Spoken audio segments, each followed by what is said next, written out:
Welcome to the Ranjit Kumar Show podcast. Winners don't do different things, they do things differently. आइए जी, most of the time जब sales की बात होती है तो उसमें एक टर्म यूज होता है दैट इज कॉल्ड पेशेंस.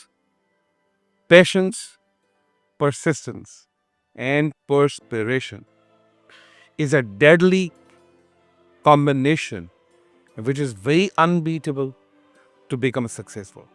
अगर आपके अंदर सब्र है, जारहाना अंदाज है काम करने का और आप पसीना बहाना जानते हैं तो आप जैसा बेहतरीन सेल्समैन नहीं हो सकता.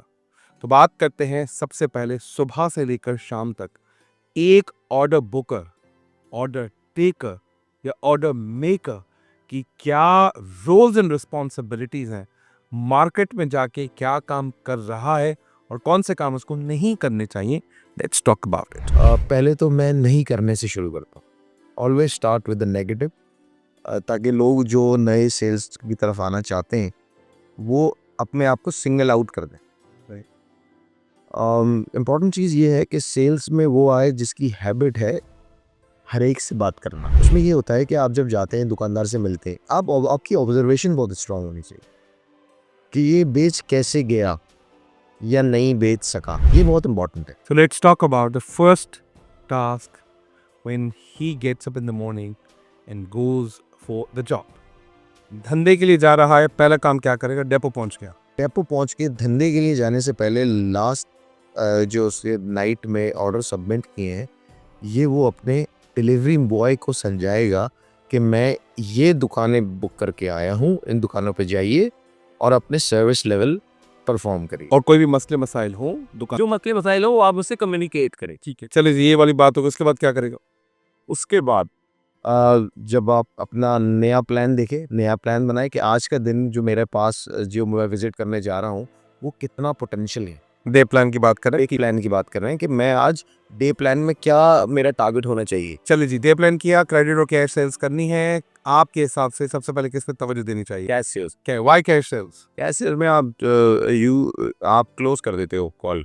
बिल्कुल सही. और what about the credit sales अगर बात that will continue and the negotiation and the daily discussion on that shopkeeper took place. पीजेपी और एरिया कैसे प्लान करें? पीजेपी ऐसे प्लान होती है, ये जो अगर आप डिस्ट्रीब्यूटर रिलेटेड हो तो वो आपकी अपनी कन्वीनियंस पे प्लान करता है. ठीक है. Convenience means the low cost of delivery, that is convenience for a distributor. Very good. ठीक है, अगर मैं बात करूं कि चलो डे प्लान हो गया, उसकी पीजेपी भी सेट हुई हुई है, आज का प्लान बिल्कुल क्लियर है. कैश सेल्स को ज़्यादा तवज्जो दी जाए, क्रेडिट को सेकेंडरी रखा जाए. लेकिन क्रेडिट का भी अपना एक मज़ा है. अगर क्रेडिट जितना ज़्यादा होगा, मैं समझता हूँ कि सेल्स को वो वैल्यू ऐड तो करता है, लेकिन देयर से मार्जिन. अगर मैं 60-40 में तवज्जो दें तो कैश सेल्स कितनी होनी चाहिए, क्रेडिट कितनी होनी चाहिए? चलो 100 में से आप अपने हिसाब से डिस्ट्रीब्यूशन करें. Do you know our word thumb rule? बिल्कुल थंब रूल जानता हूँ सब. थंब रूल ये कहता है कि एक अच्छी मार्केट में आपकी कोई भी प्रोडक्ट हो, बिल्कुल सही है, उसका 40% क्रेडिट होना चाहिए और 60% कैश होना चाहिए. ठीक है. तो अगर मैं आपसे स्पेशल अप्रूवल की बात करूं तो 40 से कितना आगे बढ़ना चाहिए ताकि बिजनेस और ऑर्डर बुकर और सस्टेनेबिलिटी ऑफ बिजनेस को ज़्यादातर मैनेज किया जाए? Now you are moving towards the weighted distribution. बिल्कुल सही. Weighted distribution says that wherever at the shelf you are in a single quantity, you tends to increase the another quantity of that product. बिल्कुल सही. That is a weighted distribution. But numeric is the key and the name of the game. Numeric says that whenever you should launch a product, you should make its reach wide. वापस आते हैं हमने अपने सवाल पे. अगर मैं एक बात करता हूँ 60 और 40, अगर मेरी सेलें नहीं उठ रही, मार्केट में इतना कैश फ्लो आउट हुआ है ड्यू टू सर्टेन रीजंस, 40% हमारा क्या होना चाहिए? क्रेडिट सेल्स होनी चाहिए आइडियली. अगर बढ़ाना ही हो क्रेडिट सेल्स के नंबर्स को, because in the end we need numbers, तो उस 40 को कितने अमाउंट तक लेकर जाऊं ताकि मैं अपने धंधे की सस्टेनेबिलिटी को मैनेज कर सकूं? देखें, इसमें अगर हम बात करें एक जो सेल्स टूल्स होते हैं या KPIs होती हैं, जो आपका एक फोटे है, जो मैंने आपकी फोटे है, yes. जो आपकी हर पॉडकास्ट में ये 3 चीज़ें बहुत इंपॉर्टेंट. मैं कहता हूँ सर, मेरी खोपड़ी को सिर्फ KPI और नंबर सुनाई देते हैं, बाकी सब लंबी और कहानी है. लेकिन ऐसा नहीं होता. एम्पैथी भी सुननी चाहिए और सुनानी चाहिए. एम्पैथी 45 के बाद, ये 45 के लग रहे हैं, 45 साल के बाद. anyway, अच्छा नो वे. अब थैंक यू वेरी मच. अगर मुझे बुजुर्ग समझ रहे हैं, क्रेडिट की बात चल रही है 60-40, इज इट अ फिक्स्ड या फिर हमें इस नंबर को कैसे it depends on the categories. Right, categories different होगी तो क्रेडिट एंड कैश का रेशो टेलीकम्युनिकेशन 100% क्रेडिट पे होता है। देयर कॉस्मेटिक प्रोडक्ट्स हाँ are in much different. They can be 70-30. तो it depends upon market to market, Yes. Category to category and response against the market. आइए जी, order Booker दुकान पे पहुंचा, पहला काम क्या करना चाहिए? जो मैं समझता हूँ आज की तारीख में ऑर्डर बुकर नहीं करता, कहाँ से सेल्स को शुरू करना चाहिए? Over to you. देखिए जी, मेरे हिसाब से जब वो सुबह प्लान करता है ना, तो वो अपनी दुकानों पे ये प्लान कर ले। मैं ऐसे करवाया करता था अपनी टीम से, जब मैं when I started my career, कि मैं उनसे प्लान बनाता था कि तुम्हारा अगर टारगेट 100 रुपये है और तुम फर्स्ट करो 10 दुकानों पे जा रहे हो, इस 100 को डिवाइड करो 10 दुकानों पे, ठीक है?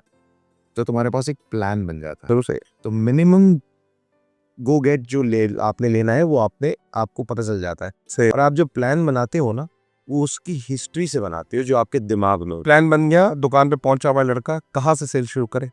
सेल्स शुरू करें एंट्री से। जो खरीदते हैं, मैं आपको समझाना चाहता हूँ, 2 तरीके होते हैं आप एज अ डिस्ट्रीब्यूशन में।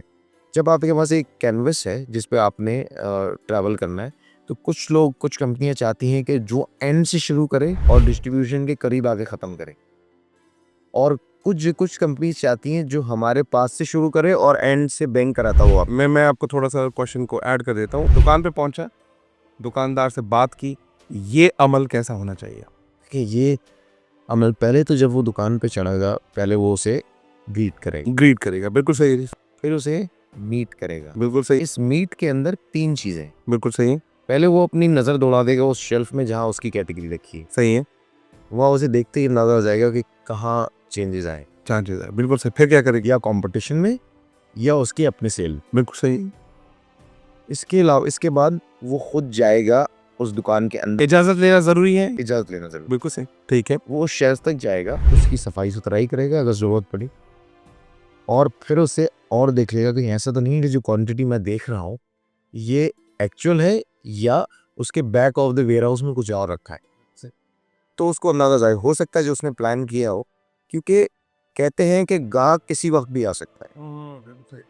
गाहक ऑब्वियसली आप एक एवरेज में कैलकुलेशन कर रहे होते हैं, उस एवरेज पे आपको पता चल जाता है, आप जाके लें, आप जाके उसको अपनी स्टॉक कैलकुलेट करें और अपनी सेल। पिच को बेहतर करने के लिए किन चीज़ों पे ज़्यादा फोकस करना चाहिए?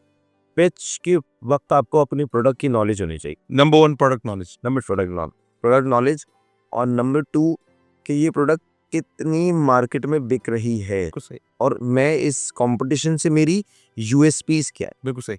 ऑर्डर बनाते वक्त जब ऑर्डर रिकॉर्ड हो रहा है, किन चीज़ों का ख्याल करना चाहिए? देखिए, ऑर्डर रिकॉर्ड कराते हो, ये देखिएगा कोई ऐसा ना हो कि अब अगर उसकी सेल ज़्यादा हो गई हो तो आप उसे कोई चीज़ कम ना दे दें। बिल्कुल सही, एब्सोल्युटली यस। अच्छा, उसके बाद हम रेंज सेलिंग की बात करते हैं। रेंज सेलिंग को इंक्रीज करने के लिए कौन सी टैक्टिक्स आप समझते हैं कि ऑर्डर बुकर को, फील्ड सेल्स एग्जीक्यूटिव को या फिर सुपरवाइजर को देता है? Range selling requires a patience, yes yes, ठीक है। And patience required consistent approach towards that shop. एक दिन में नहीं आती, और आपका जो एवरेज है वो भी एक दिन में इंक्रीज नहीं होता मेरे ख्याल से। और दूसरा, आप समझते हैं कि दुकानदार के साथ जब बातचीत हो तो दुकानदार के साथ बिजनेस पार्टनर की तरह बात की जाए, उसकी प्राइस, मार्जिन्स, डिस्काउंट्स, वैल्यू और वॉल्यूम को तवज्जो मद्देनजर फ्रेंड बताया जाए, आप फ्रंट बताया। उसे यकीन होना चाहिए कि I can trust that guy because he is my shop partner. He is my shop partner. तो हम जब बात करते हैं, जब हम पिच दे रहे हैं, तो हमें प्राइस क्या पता होना चाहिए, क्या प्रमोशंस चल रही हैं, और प्रमोशन कब तक है, क्या मार्जिन, क्या मार्जिन है। और अगर प्रमोशन की वजह से कुछ मार्जिन हाई हुए हैं, हाँ, तो इसका मतलब ये प्रोडक्ट वो है जिसे कंपनी बिकवाना चाह रही है। Absolutely yes. और मैं चाहता हूँ कि अगर फॉर एग्जांपल एक ऑर्डर बुकर इन चीज़ों को, यानी कि जिसको हम प्रॉफिट मार्जिन्स कहते हैं या प्राइसिंग की चीज़ों को कहते हैं, उसमें थोड़ा सा नर्वस हो जाता है, बुखला जाता है, तो बताइए दुकानदार के पास क्या थॉट्स आती होंगी? माल खरीदना है या लड़के को डाइवर्ट करना है?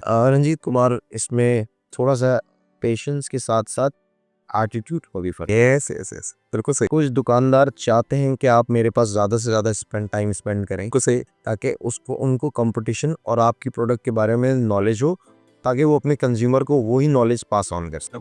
कॉल क्लोज कैसे करें?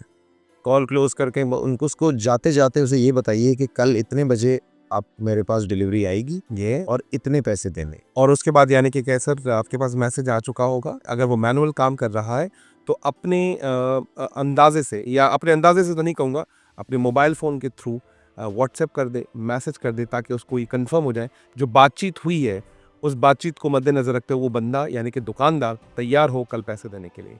Very nice. Last question before the short break.